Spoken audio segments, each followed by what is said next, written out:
Welcome back to Defense News Weekly. I'm Diana Stancy. If you're a service member and have ever had the blessing of knowing exactly where you are on the globe at any given time, day or night, or known where your enemy is, you've been the beneficiary of the work of a little-seen wing of the military, geospatial research.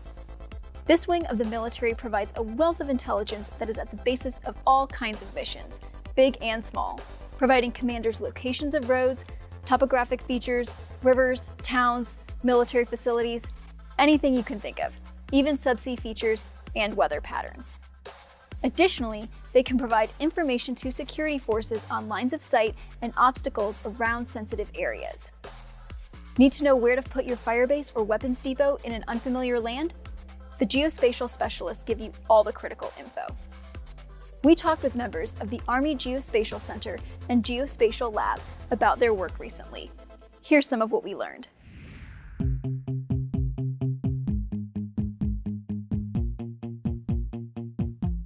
Maps are a critical component in any decision space. Maps help us correlate ourselves to the geography, to other things within that geography that have relevance to us. We take them for granted a lot of times because we have a lot of electronic devices now that allow us to interact with maps, help us get to where we need to go, find things that we don't know exist in and around us, or help us become more aware of places that we don't normally aren't normally familiar with. So for us, maps within the Army context are a whole different realm in terms of how we apply those maps, how we create those maps, how we sustain those maps, how we update those maps.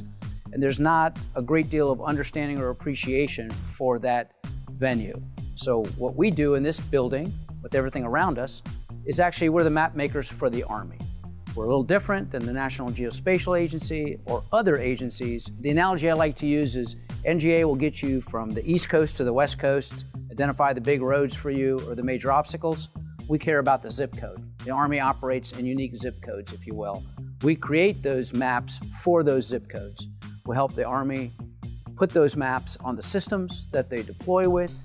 We help them get the most out of those maps in terms of information, terrain attributes, features, things that are going to impede warfighting, mobility, maneuver, command and control, things that will help us maintain terrain overmatch.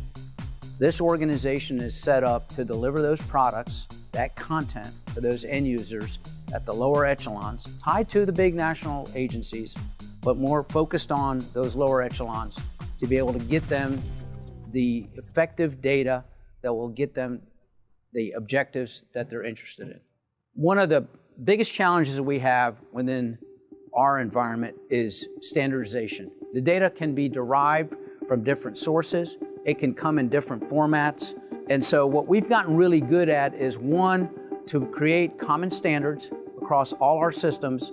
So when I get data from another organization, I can consume it. One of the things that we get a lot of questions about is, well, what do you do with all this data? Well, it has many applications. As you can imagine, maps are really important for our business line. So I want to call your attention to something up here, which is a well-known site. It's the monument down in DC. We happened to catch this when we were doing a flight. There are a set of activities that drive national security events around the country, and we get the opportunity, based on being directed by OSD, to support some of those activities. One example is we get multiple requests from the Secret Service to do mapping in advanced preparation for security posturing for a presidential event. State of the Union, we've got a lot of upcoming events where the president will be speaking at Democratic conventions. We also have the Republicans speaking, doing things at their conventions. We'll be asked to come out and do some mapping. That mapping allows the security communities to be able to use the data and to posture for potential events, to figure out where to put their folks, to figure out where other folks may put themselves to cause harm. So when we did a collect for a recent event downtown, we happened to capture the monument because it was a beautiful day and we were flying over it anyway. And so what you're looking at is an exact replica, digitized, of the monument, both imagery and LiDAR. And what does that mean? It means that you've got a robust data set where every pixel on that image has a location, an X, Y, and Z coordinate. That allows for folks to take the data set, do measurements, do all kinds of other analytics, line of sight, volumetric, which road should we close off, which road should we open up, what is our escape routes, what is their escape routes. So we take great pride in supporting those events that occur on a national, at the national level all across the country. We've had the ability to support the African Nation Summit downtown, the APEC, which is the Asian Pacific Economic Committee out in San Francisco, a variety of events that the president is at, or when other dignitaries come in, we get called for to go out and collect this data because it's unclassified, shareable data used for security posturing. While our primary mission in the Army Geospatial Center is to support the tactical users, we get called on quite a bit to support Civil Works project.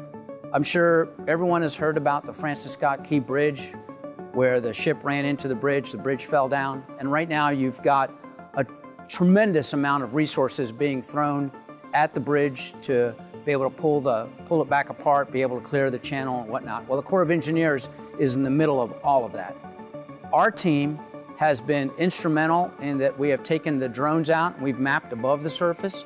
There are other folks that are mapping below the surface.